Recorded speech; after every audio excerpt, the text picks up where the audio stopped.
Bonjour. Bonjour à tous. Je vous propose d'attendre encore quelques secondes avant de démarrer.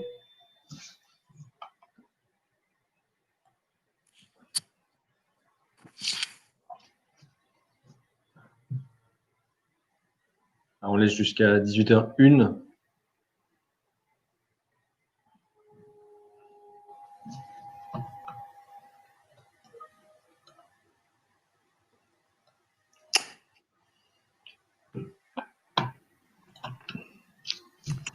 Bien. J'espère que tout le monde a passé de bonnes vacances. En attendant, j'imagine la rentrée déjà lointaine pour certaines et certains. Donc, on a un sujet particulièrement intéressant aujourd'hui pour attaquer la rentrée. Je vous propose, Lionel, je pense qu'on peut démarrer. Voilà. Et bon, on va démarrer. Bonjour à tous. Pierre et moi-même, nous sommes très heureux de votre participation à ce webinaire. Webinaire qui sera consacré aujourd'hui à l'optimisation des achats au travers notamment de l'intelligence artificielle et plus particulièrement à travers l'utilisation du logiciel EasyCost. Aujourd'hui, j'aurai le plaisir de co-animer avec Pierre Rouget. Donc moi-même, je suis président de Kepler et Pierre. Donc Pierre Rouget, président d'EasyCost. Ravi d'être avec vous aujourd'hui.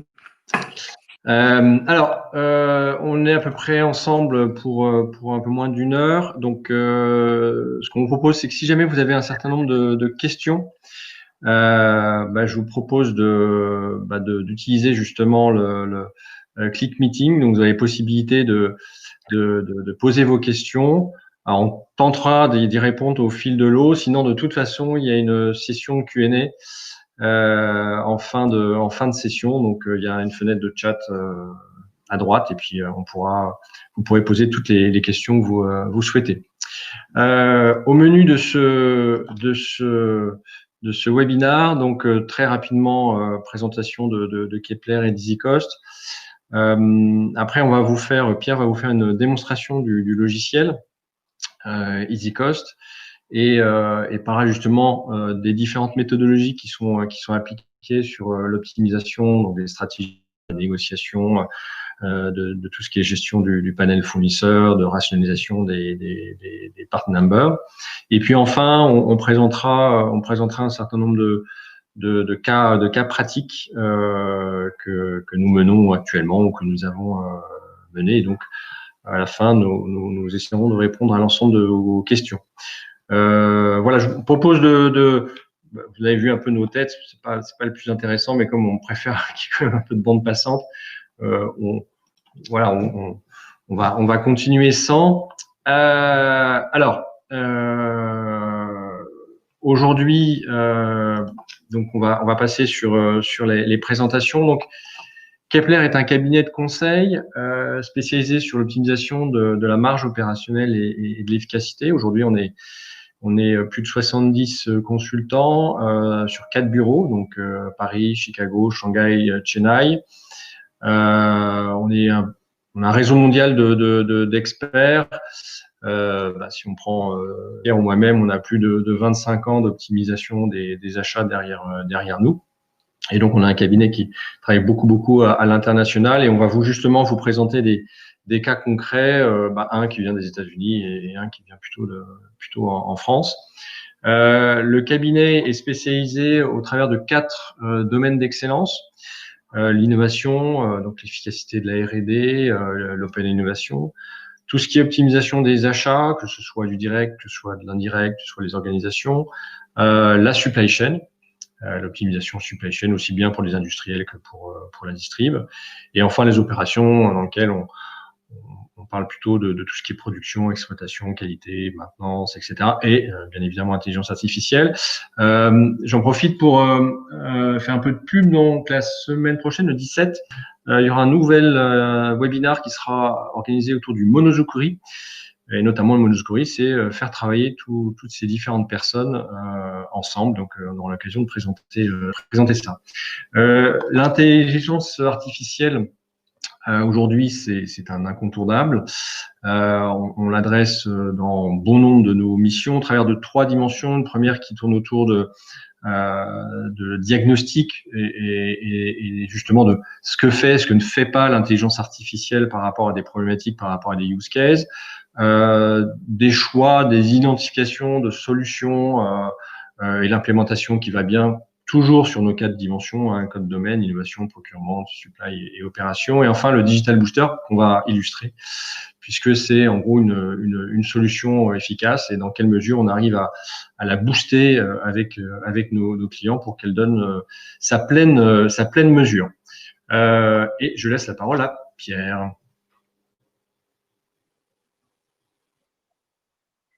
Donc, quelques mots sur EasyCost. Donc, EasyCost, c'est un logiciel d'estimation et de modélisation des coûts qui utilise des principes d'intelligence artificielle et de machine learning pour en gros faire 3 choses. La première, c'est permettre à nos clients d'estimer beaucoup plus rapidement et avec beaucoup plus de précision le coût de nouveaux produits ou de nouveaux services, donc accélérer les phases de développement produit. La deuxième bénéfice étant d'identifier des opportunités de gain, d'un gain à l'achat. Ça va être l'objet notamment de cas pratiques qu'on va vous présenter à travers les différentes catégories d'achat, directes et indirectes, en en exploitant vos données. Et puis, une troisième fonctionnalité qui permet sur certaines catégories, pas toutes puisqu'on a démarré il y a 5 ans, donc on commence à capitaliser, mais à enrichir vos données et à proposer des fonctionnalités de benchmark vous permettant d'appliquer des principes algorithmiques, pas uniquement à vos données, mais aussi à des données de marché. Alors, le principe, on ne va pas rentrer dans le détail, ce n'est pas l'objectif, mais la manière dont marche EasyCost, c'est que sur n'importe quelle catégorie, il va vous permettre en fait d'identifier toutes les corrélations qui existent entre ce qu'on appelle les cost drivers, donc les attributs de vos produits, ce qui caractérise vos produits, ça peut être des caractéristiques fonctionnelles, voilà, le poids, la dimension, la couleur, ou des caractéristiques commerciales comme le volume, le pays de production. Et en fait, EasyCost, l'algorithme va s'entraîner pour établir les corrélations qui existent entre ces paramètres et le prix actuel de vos produits, les prix d'achat par exemple, si on parle de prix fournisseur. Alors, du coup, il va utiliser ça, et ça va vous permettre deux choses. Ça va permettre tout d'abord de bâtir un modèle prédictif pour permettre de chiffrer beaucoup plus vite et surtout beaucoup plus précisément.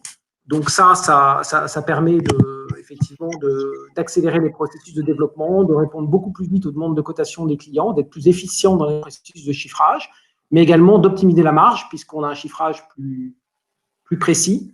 Et donc une marge qui est sécurisée. Et ensuite, en deuxième bénéfice, ça va vous permettre, et ça va permettre à nos clients, et particulièrement à nos clients directeurs achats, d'améliorer et de dynamiser les économies qu'ils vont faire sur leur catégorie d'achat, puisqu'on le verra dans le cas pratique, ça permet de révéler des incohérences de prix d'achat ou des produits mal affectés à des fournisseurs, et également de promouvoir des solutions de standardisation produit. Alors, le dernier slide sur EasyCost, et j'en aurais terminé, c'est un logiciel qui a un gros avantage et qui permet de traiter quasiment n'importe quel type de catégorie avec un seul algorithme. Donc, on n'a pas besoin de recréer un modèle à chaque nouvelle catégorie. C'est vos données qui configurent le modèle, et donc on peut charger dans EasyCost. Nos clients ont chargé plus de 250 modèles de coûts qui vont de simples composants plastique-métal, du packaging, des sous-systèmes assez complexes, des produits finaux même, des équipements industriels, par exemple, on travaille avec des sociétés pour la modélisation de construction d'immeubles ou de bâtiments, d'ouvrages d'art. On peut modéliser des dépenses même indirectes dans EasyCost, de nettoyage, de services, de maintenance. Et puis, au-delà de ça, au-delà des coûts, EasyCost peut permettre également, avec la même technique algorithmique, de prédire et de modéliser d'autres outputs que des coûts. Ça peut être des prix de vente, ça peut être du temps, ça peut être des ressources. Voilà, tout ça grâce à l'algorithme EasyCost. Donc, ce que je vous propose pour cette deuxième partie, c'est on va commencer pour prendre 5 minutes pour vous montrer quelques écrans du logiciel et ensuite vous montrer comment on peut utiliser ce logiciel pour optimiser le processus de catégorie management de bout en bout.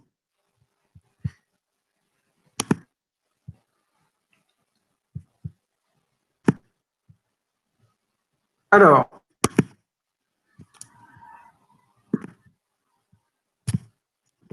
je fais la manip. Ça passe pas.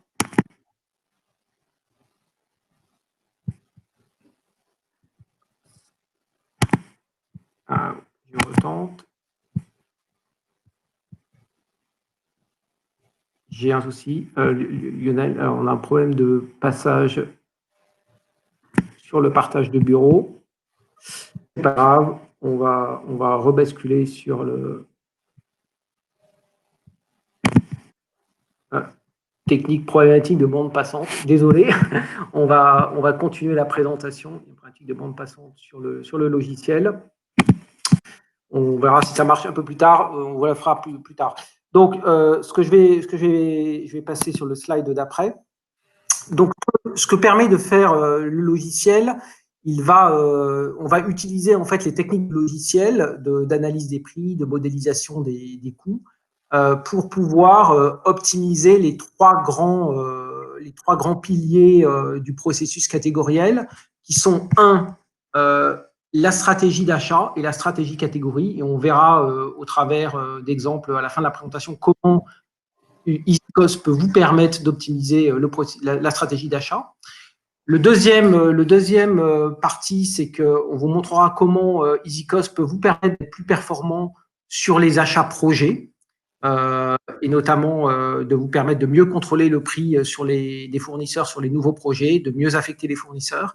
Et puis, la troisième application, et on va démarrer par là, qui vous montrera comment l'exploitation du logiciel peut vous permettre de dynamiser les économies d'achat sur les produits que vous achetez, qui sont actuellement en production, que ce soit par des leviers de négociation, de réallocation fournisseur ou de rationalisation produit.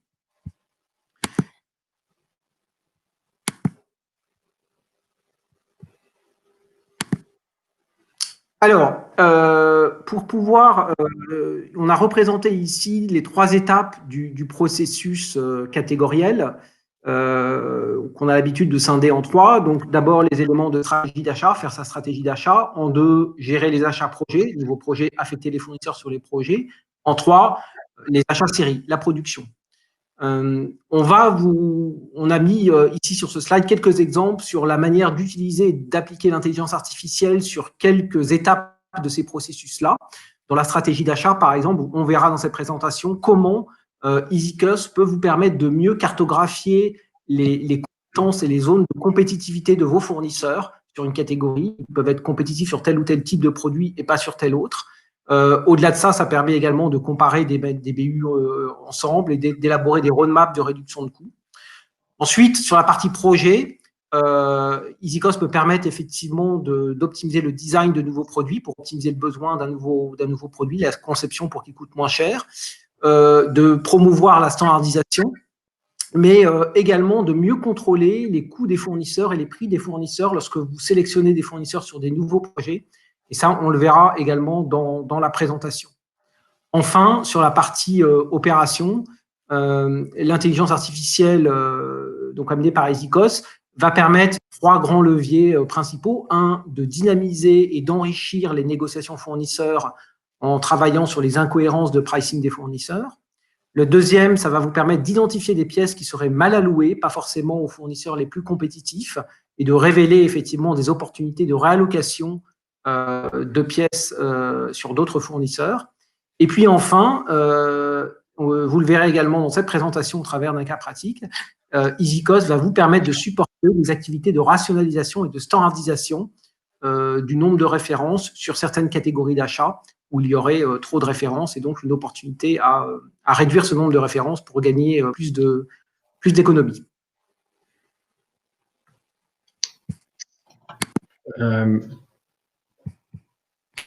Merci Pierre. Alors, ce qu'on vous propose maintenant, c'est de parler d'un certain nombre de cas concrets.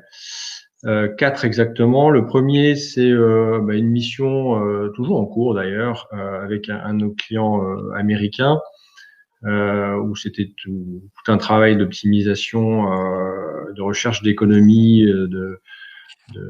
refonte du panel sur des familles. Toute la partie justement de rationalisation produit et de standardisation, l'optimisation justement de la stratégie achat proprement dite, en quoi justement l'intelligence artificielle peut participer à l'identification d'un certain nombre de gaps, et enfin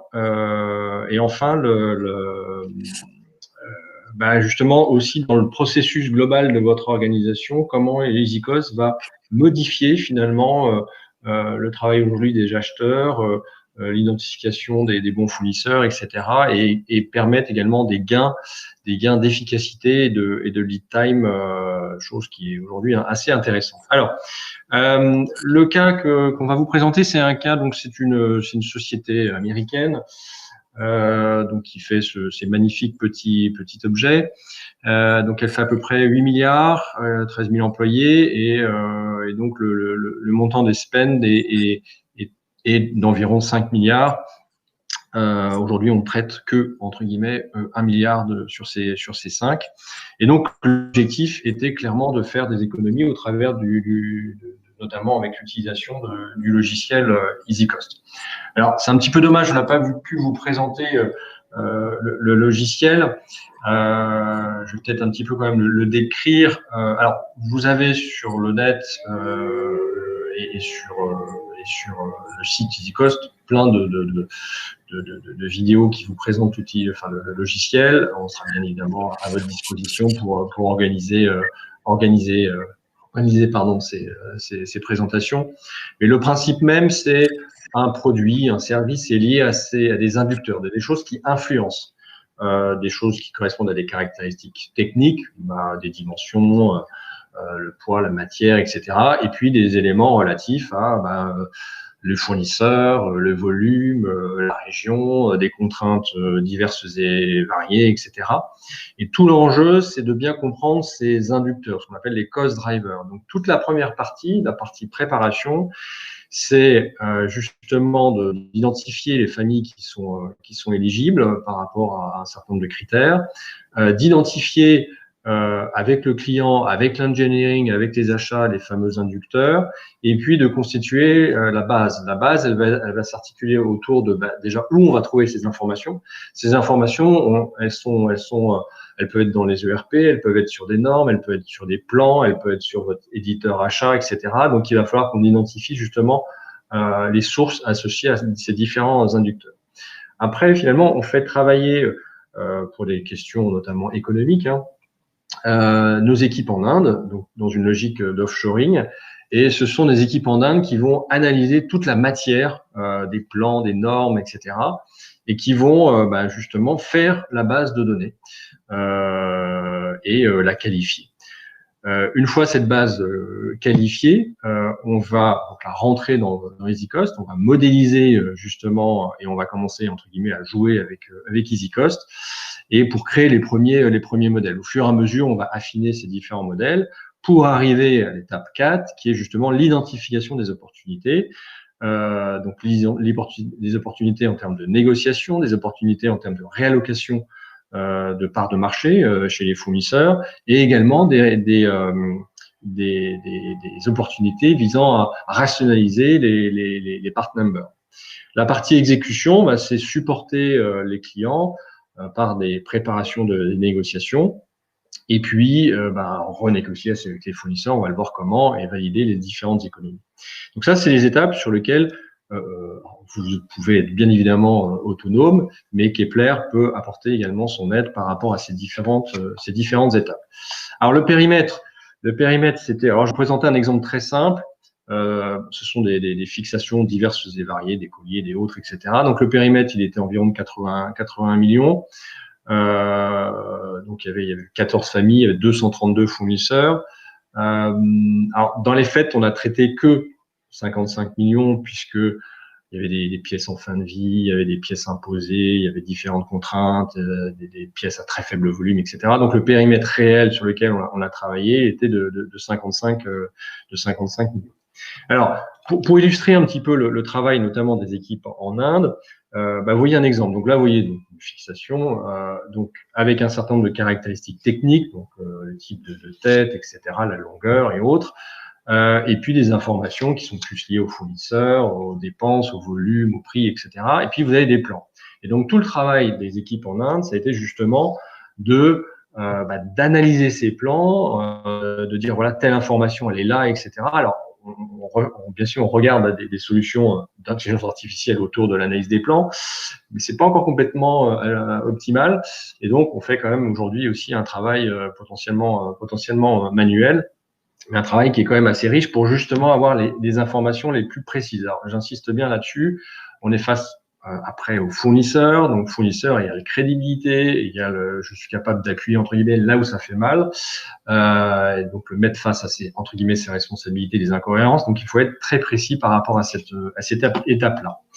Donc, les trois approches pour générer un certain nombre d'économies, et notamment dans ce cadre-là, ça a été la stratégie de négociation auprès des fournisseurs, la stratégie de réallocation et de consolidation auprès d'un certain nombre de fournisseurs, et après la partie tail, donc queue de Pareto, des négociations, mais celle-ci, on va pas forcément la décrire, et puis c'est pas celle-là qui était le générateur le plus d'économies.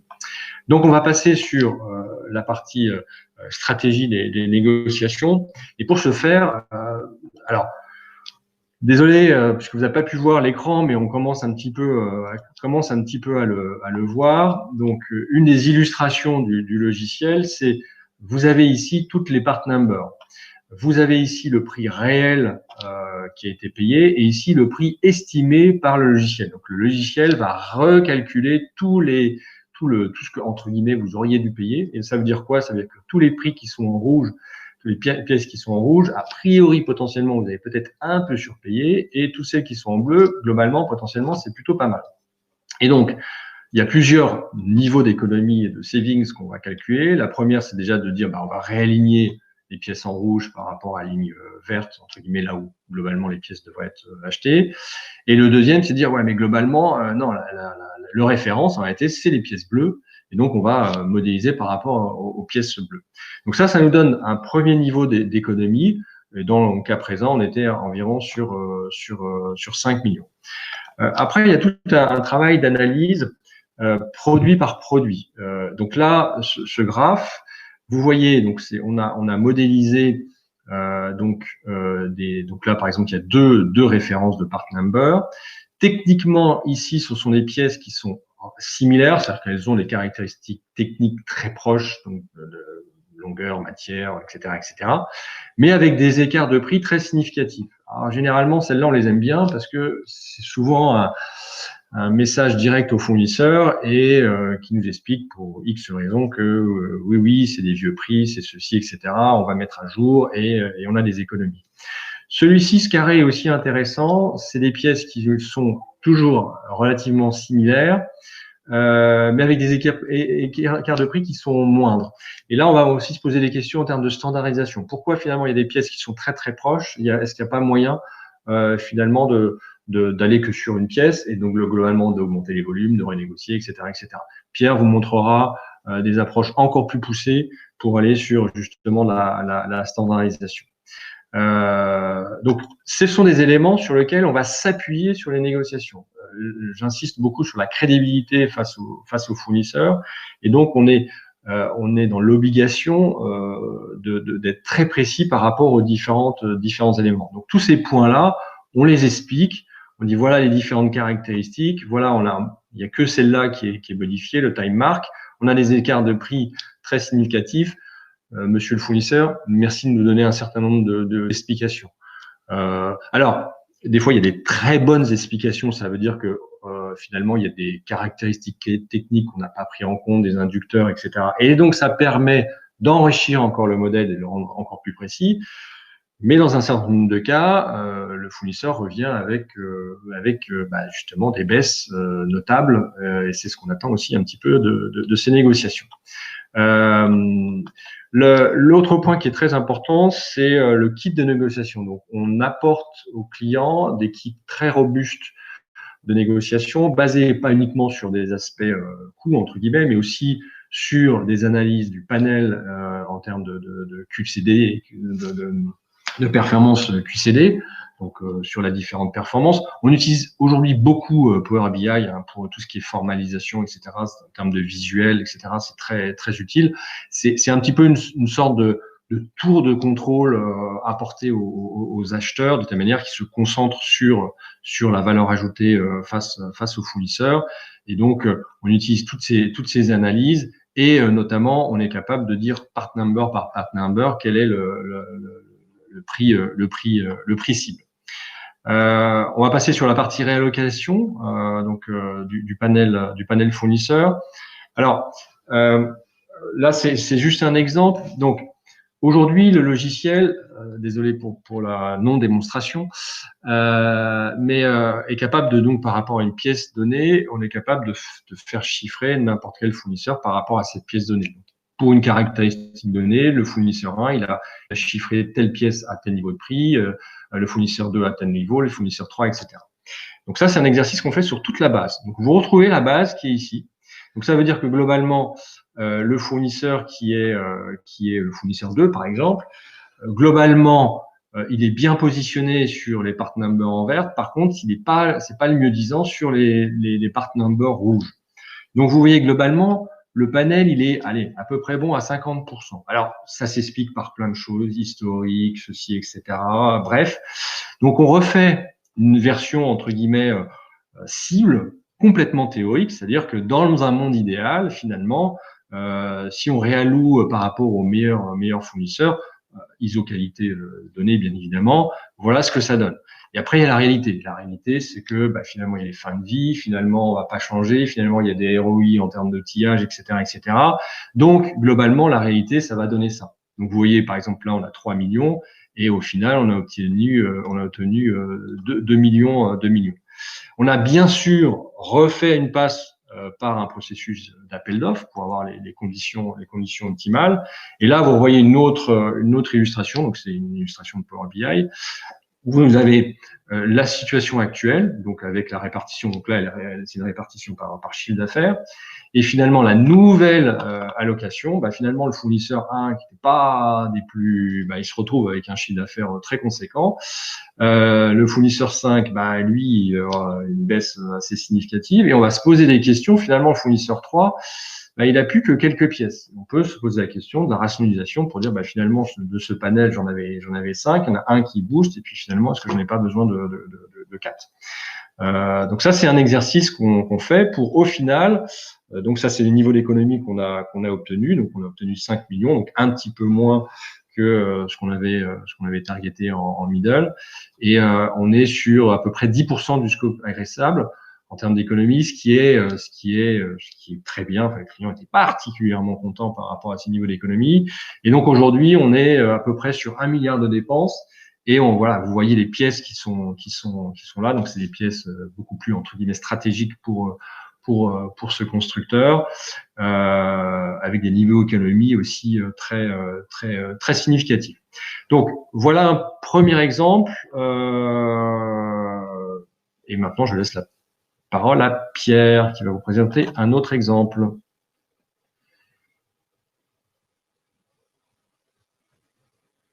Merci Lionel. Je reprends la présentation. Donc on a vu aujourd'hui comment on pouvait appliquer les techniques algorithmiques pour pouvoir supporter les renégociations des réallocations de fournisseurs. On va voir maintenant comment on peut utiliser ces mêmes techniques pour pouvoir travailler sur des rationalisations, des standardisations produits.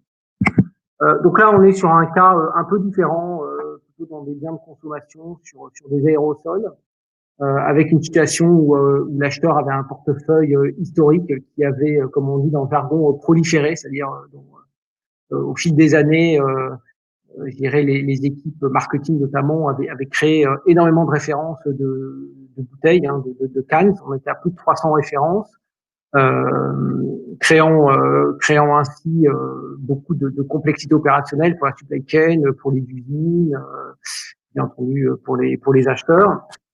Et donc ça a créé effectivement ça ça affecte énormément l'efficacité et la compétitivité, et notamment ça, par rapport aux problématiques achats et aux fournisseurs, ça ne permet pas de capturer l'ensemble des gains et des effets d'échelle.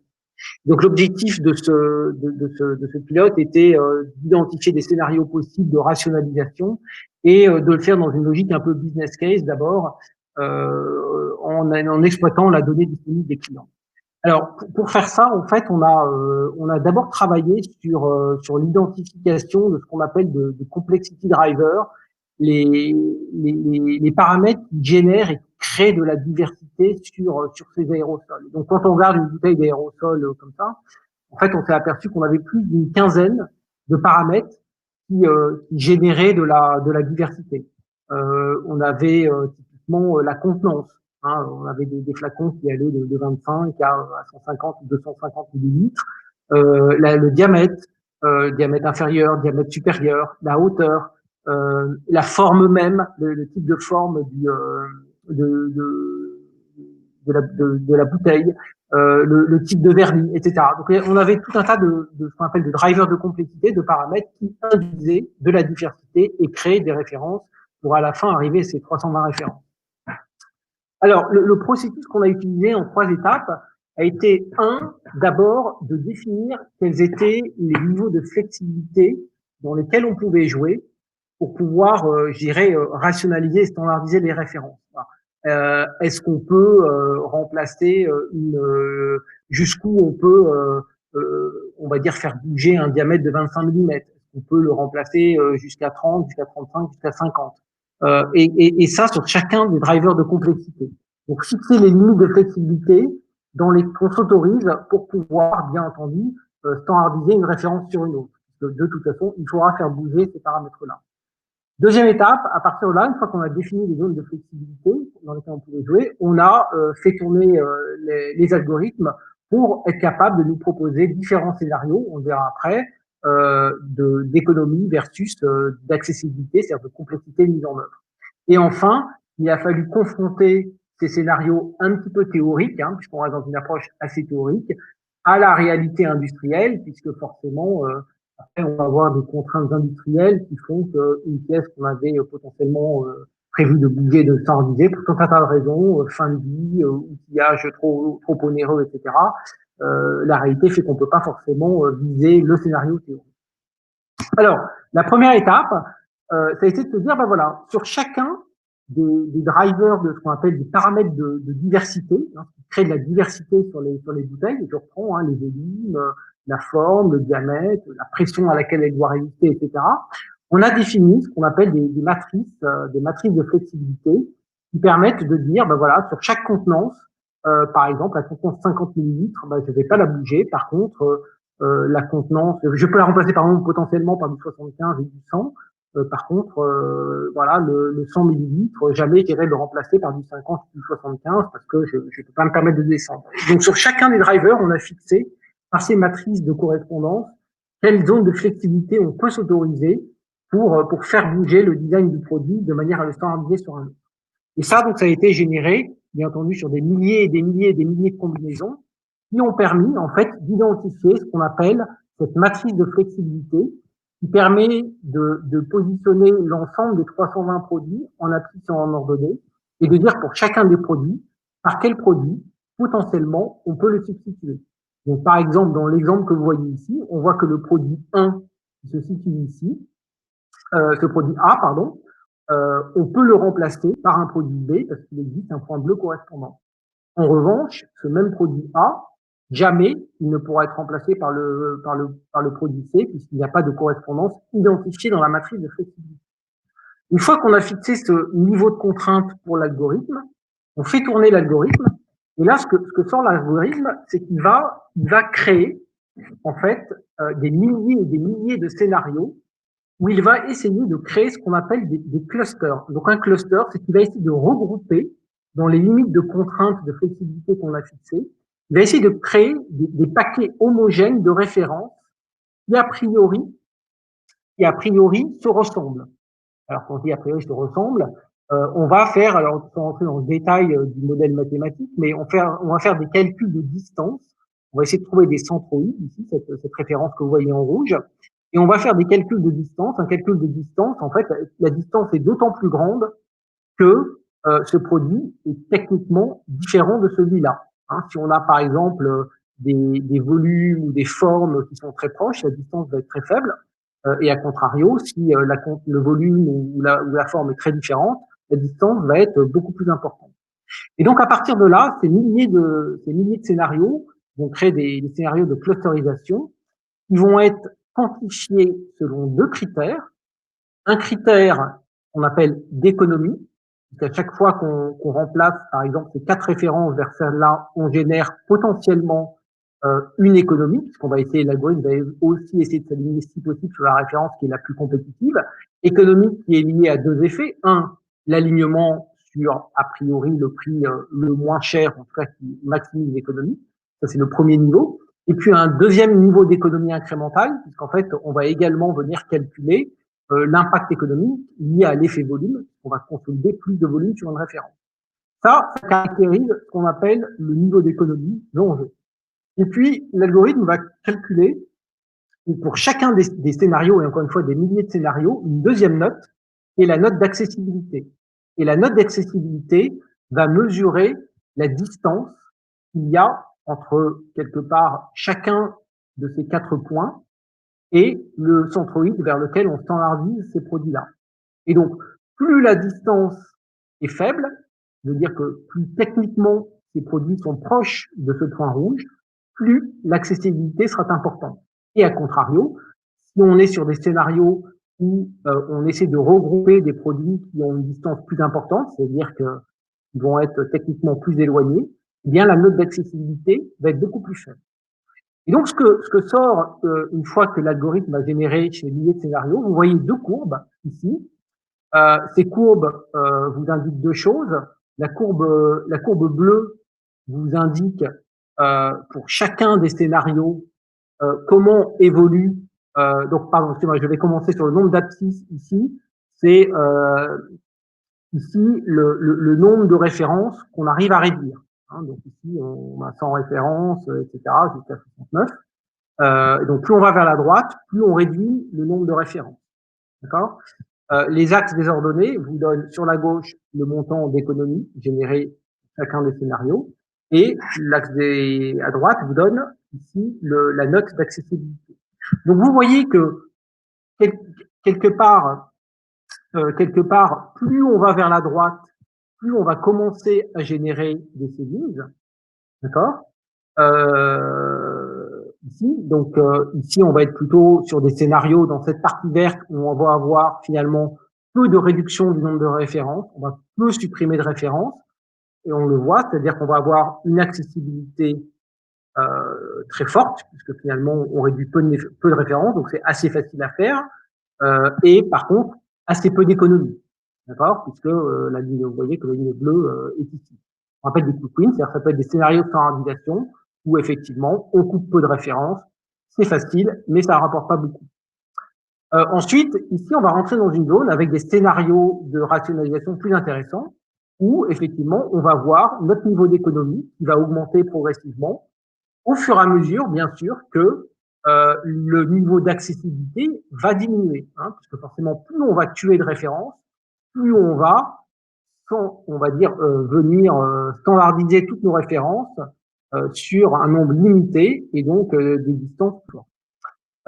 Et puis, enfin, quand on est sur la droite, ce que l'on voit, et ce qui est assez intéressant, c'est que quand on pousse très très loin la réduction du nombre de références, on voit le niveau d'économie qui à nouveau rebaisse, parce que forcément on s'arrive sur des références qui ne sont pas forcément utilisées, et puis notre niveau d'accessibilité qui lui continue à diminuer forcément, puisque plus on coupe de références, plus c'est compliqué à faire. Et donc l'idée ensuite, c'est de sélectionner, on va avoir ici en général une centaine à peu près de scénarios différents, d'arriver à identifier les scénarios, donc un scénario c'est une ligne rouge, qui correspond pour chacun de ces scénarios, on aura un montant d'économie et une note d'accessibilité.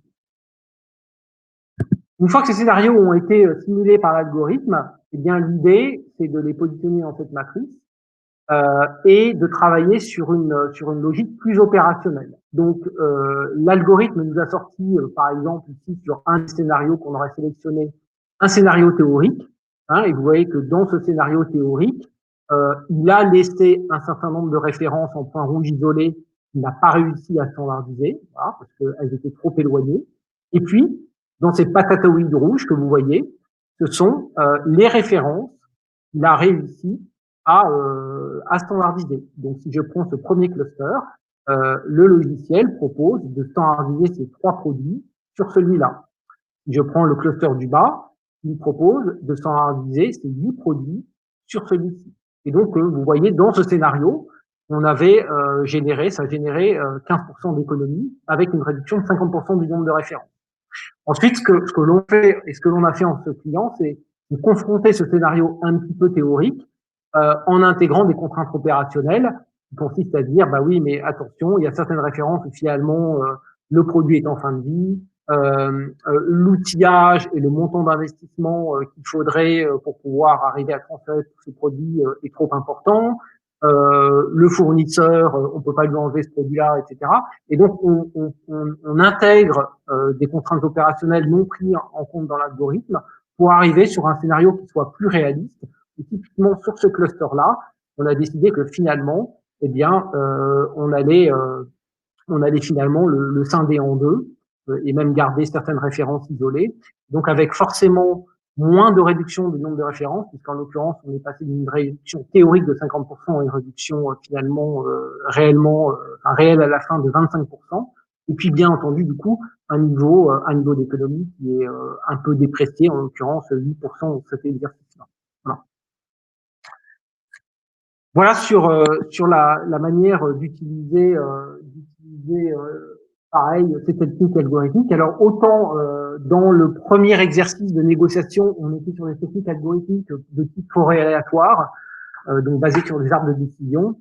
Ici, on est sur des techniques algorithmiques de recherche opérationnelle un peu différentes, mais qui s'appuient également sur des logiques statistiques. Dernière use case, une fois qu'on a vu la partie rationalisation, et on va certainement terminer par là, comment on peut utiliser également EasyCost pour optimiser la stratégie d'achat. Alors, tout à l'heure, Lionel vous a montré les affectations fournisseurs et comment on peut se rendre compte que des pièces sont mal affectées à certains fournisseurs. Dans le même exemple, ici, donc c'est l'exemple également d'une catégorie plutôt sur des pièces d'injection plastique. On va vous montrer comment on a réussi en fait à faire ce qu'on appelle du profiling de fournisseurs, c'est-à-dire identifier sur cette catégorie d'injection plastique sur quelle typologie de produits les fournisseurs sont plus ou moins compétitifs. Alors, ce que l'on fait, c'est qu'on utilise EasyCost, on fait recalculer par EasyCost de manière statistique encore l'ensemble des produits de la base de données sur tous les fournisseurs. Et ce que l'on projette ensuite sur ces représentations, c'est qu'on arrive à identifier sur chacun des critères technologiques, sur chacun des cost drivers, que ce soit la matière première, les quantités annuelles, le nombre de cavités, le poids, on essaie d'identifier quels sont les fournisseurs qui sont a priori les plus compétitifs par typologie. Donc, est-ce qu'il y a des fournisseurs qui sont plutôt bien compétitifs sur ce type de matière, sur plutôt des gros volumes, des petits volumes, sur plutôt des faibles cavités et un grand nombre de cavités, ou plutôt sur des faibles tailles, de faibles poids ou des gros poids. Donc, ce qu'on va faire, c'est qu'on va vous montrer juste l'exemple sur un des critères. On va pas le faire sur tous, mais on va prendre l'exemple du critère du poids. Ce que l'on fait, c'est que sur cet exemple, l'objectif c'est d'identifier si les fournisseurs sont plus ou moins compétitifs sur quel type de pièces. Alors l'exemple, le premier exercice qu'on fait, c'est qu'en reprenant ce critère du poids ici, on s'aperçoit tout de suite que sur les pièces de taille moyenne, donc qui sont ici entre 200 et 300 grammes, vous voyez qu'on a beaucoup de rouge. Ça veut dire que EasyCost en fait a recalculé tous les prix sur tous les fournisseurs sur cette zone-là. Et en fait, il vous dit que dans cette zone de poids, vos produits sont pas affectés au mieux 10 ans. À l'inverse, sur les petites pièces, ici, vous voyez que vous êtes majoritairement en vert, ça veut dire que votre affectation fournisseur est plutôt bonne. Donc, on identifie sur le critère poids dans quelle zone les affectations fournisseurs ne sont pas optimisées.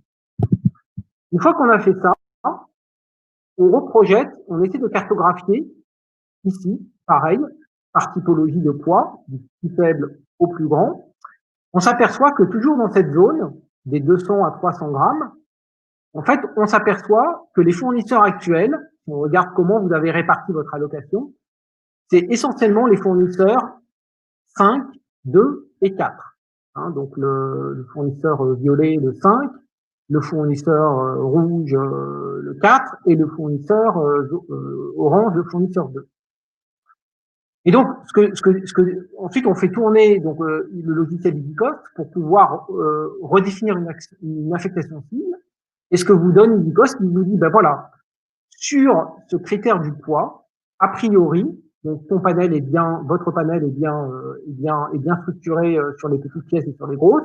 Par contre, sur cette zone où a priori il a mal été affecté, eh bien EasyCost propose quelque part un panel fournisseur idéal sur cette typologie de pièces. Et en l'occurrence, il vous dit que, eh bien, en exploitant vos données actuelles et passées, il semblerait que le fournisseur 1 et le fournisseur 2 soient les fournisseurs qui sont a priori les plus compétitifs, c'est-à-dire qui ont a priori les équipements industriels, l'organisation industrielle la plus compétitive pour être capable de faire ce type de pièces.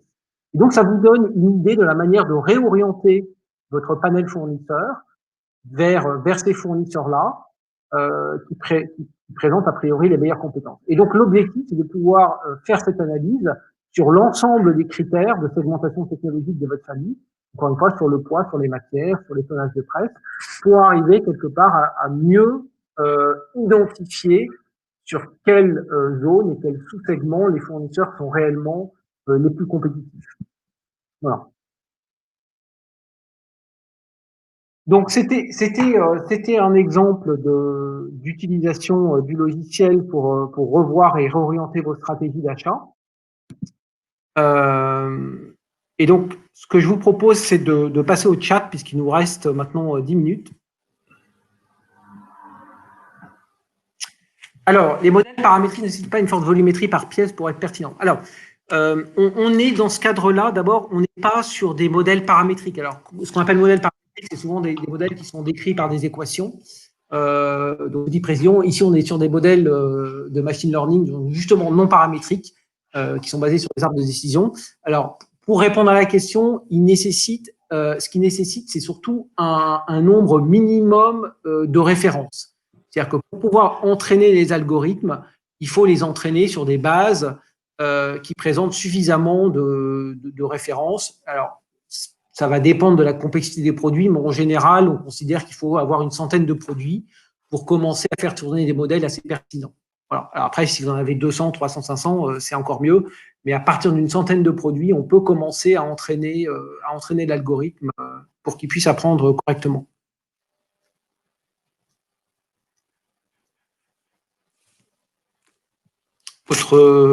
Autre question?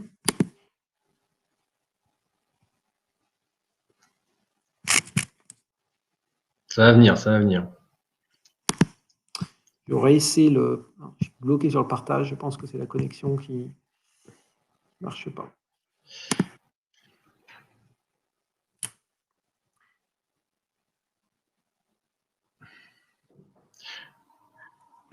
On attend la question. J'insiste sur un élément qui est quand même assez important par rapport à tout ce qu'on vous a montré, c'est une logique de tour de contrôle pour l'acheteur. C'est-à-dire qu'aujourd'hui, l'intelligence artificielle, ça ne remplace pas la pertinence de l'acheteur.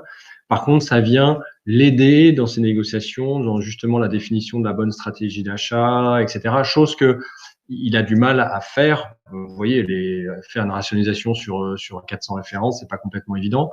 Donc, c'est l'intelligence au service, je dirais, de l'intelligence de l'acheteur. Et donc, tout le travail aujourd'hui qui est fait, c'est dans quelle mesure on arrive à donner une synthèse précise, efficace, robuste à l'acheteur pour qu'il soit, entre guillemets, plus pertinemment, plus efficace plus puissants justement dans la bonne définition de ces stratégies achats et dans l'affectation. Et l'autre point sur lequel j'insiste beaucoup, je considère, alors venant notamment de l'automobile, j'ai fait mes classes entre guillemets au siècle dernier, la structure de coût, c'est quelque chose sur lequel aujourd'hui c'est un élément déterminant pour l'acheteur. La maîtrise de la structure de coût, je le dis toujours, je fais beaucoup de formations sur la structure de coût, etc. C'est avoir 4 as dans son jeu. Et justement, aujourd'hui, EasyCost permet d'avoir ces 4 as dans son jeu, aussi bien en interne par rapport aux discussions qu'on peut avoir avec les autres directions que vis-à-vis de ce fournisseur.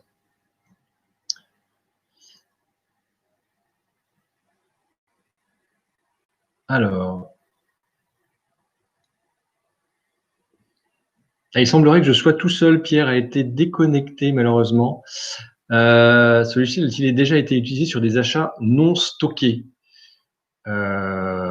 Aujourd'hui, on le fait aussi bien sur des achats directs, donc plutôt orientés stockés, entre guillemets, que sur des prestations de services, que sur la construction de bâtiments. Donc, par exemple, avec un certain nombre de nos clients, on a pu le faire sur la construction de clos couverts, par exemple, sur de l'enrobé, sur tout ce qui est nettoyage. Nettoyage, par exemple, c'est quelle est la surface, est-ce que pour les magasins, on l'a pu le faire, par exemple, ou est-ce que c'est une entrée en direct, quel est le temps d'ouverture, etc., etc. Donc ça se fait très bien. Après, la limite du logiciel, c'est la limite des stats dans les faits. C'est qu'en effet, si vous avez 3, 4 points ou très peu, c'est un peu compliqué de dire des choses au travers du logiciel. Par contre, dès qu'on a une vingtaine de points, une trentaine de points, on arrive déjà à dire un certain nombre de choses. On n'a pas parlé du niveau de précision. Le niveau de précision sur certaines familles qui tournent bien, on a nettoyé, etc., on est de l'ordre du pourcent. Donc c'est quand même assez impressionnant. Dans certains cas, on est sur 10% et les clients sont super heureux parce qu'ils étaient à plus ou moins 30%. Quoi. D'autres questions?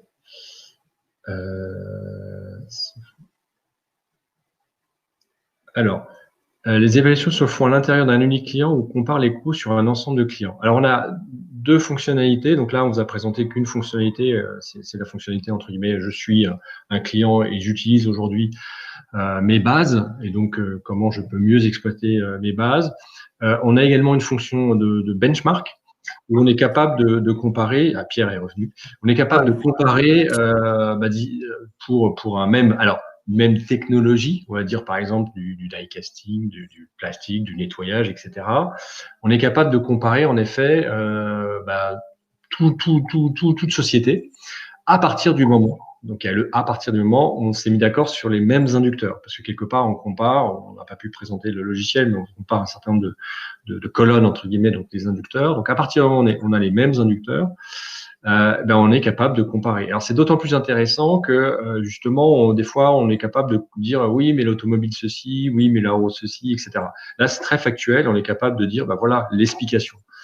Un autre élément sur lequel j'insiste, que les achats adorent, et malheureusement la présentation ne peut pas vous le donner, c'est qu'on va mesurer les différents inducteurs et le poids de chacun de ces inducteurs. Et souvent on dit oui, mais les achats, il faudrait que vous fassiez 10% d'économie. Or, le levier qui correspond à la partie négociation, c'est-à-dire le choix fournisseur, c'est 3-4%. Et donc, quelque part, ça permet aussi d'avoir un dialogue avec le marketing, avec l'engineering, se dire, écoute, il n'y a pas de problème pour faire moins 15%, mais il va falloir qu'on fasse du redesign et qu'on retravaille les fonctions. Donc ça permet justement un dialogue avec les différents métiers.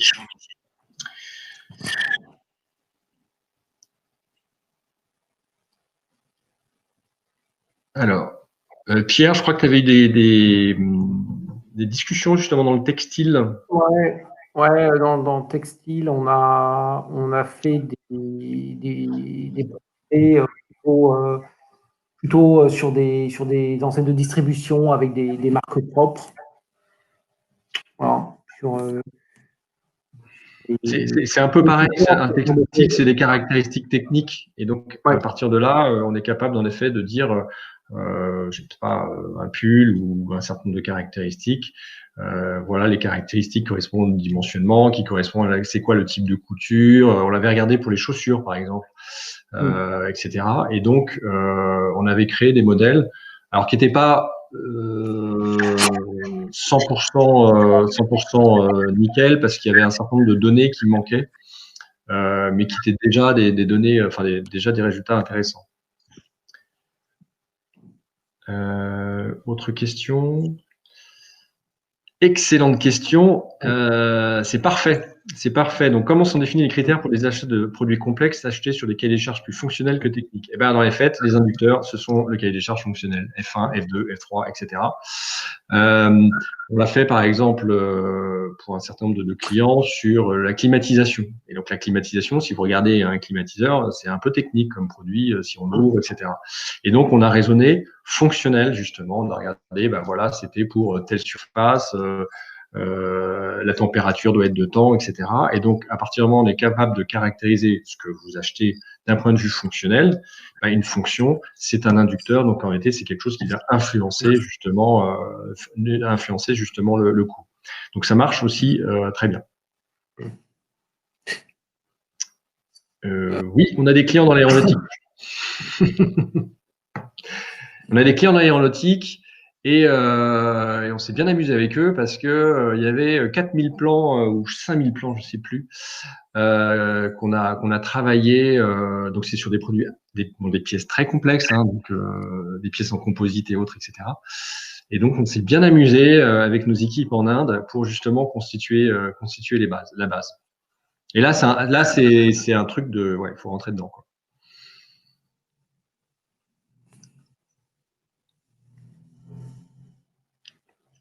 Est-ce qu'il y a d'autres questions?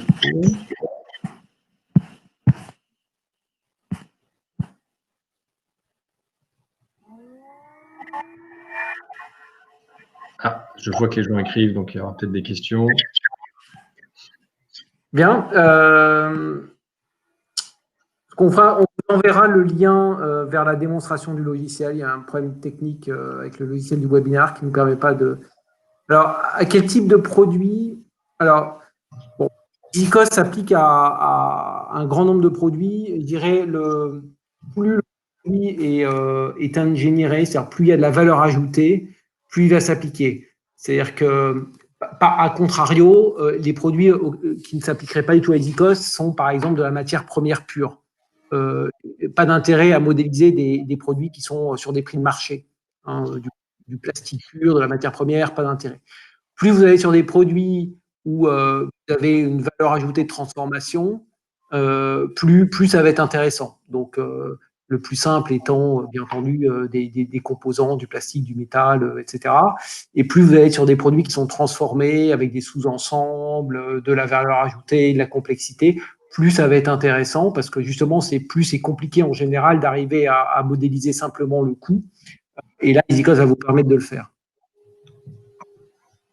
Et après, la deuxième, avant de répondre à cette question, le deuxième critère, c'est qu'il faut avoir de l'échantillonnage. Il faut avoir de l'historique, comme principe de machine learning, il faut de l'historique pour pouvoir entraîner la machine.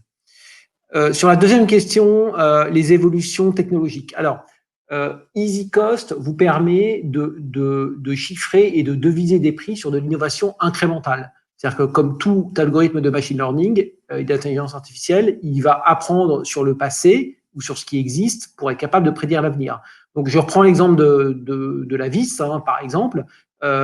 Si demain, vous voulez chiffrer une vis en bois, alors que jamais dans le passé, ni d'Ève ni d'Adam, vous n'avez utilisé le bois dans ce type de famille, vous ne pourrez pas le faire.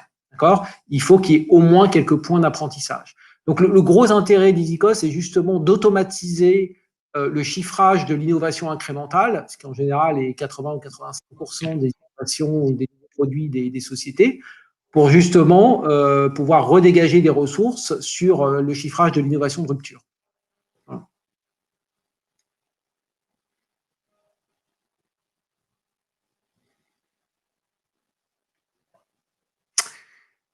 Ok, on arrive au terme de ce webinaire. Désolé pour la petite contrainte technique, encore une fois, sur la présentation du logiciel. Je sais que certaines d'entre vous l'ont déjà vu, donc c'est pas trop grave. On vous envoie le lien de toute façon pour que vous ayez la démonstration et la self-démo sur notre site. Vous verrez, il y a une petite vidéo très bien faite qui dure 10 minutes, même pas. Donc, si vous pouvez prendre le temps de répondre à notre questionnaire sur ce webinaire, s'il a répondu à vos attentes, ce qu'on en espère sincèrement. Et puis, deuxième question, si vous souhaitez être recontacté pour un approfondissement, également, à votre disposition pour organiser un team de 30 minutes pour pouvoir voir les applications possibles sur vos propres catégories d'achat. Et puis, n'hésitez pas à nous faire part de vos recommandations pour nous améliorer sur les prochains événements. Voilà. Prochain événement qui sera notamment le 17, Monozokuri fournisseur. Je vous invite à participer. Ce sera, je l'espère, aussi intéressant que cette présentation. Voilà. Un grand merci à toutes les personnes. Et puis, on reste à votre disposition, bien évidemment. Et bonne fin de journée. J'espère à bientôt. Au revoir. Au revoir.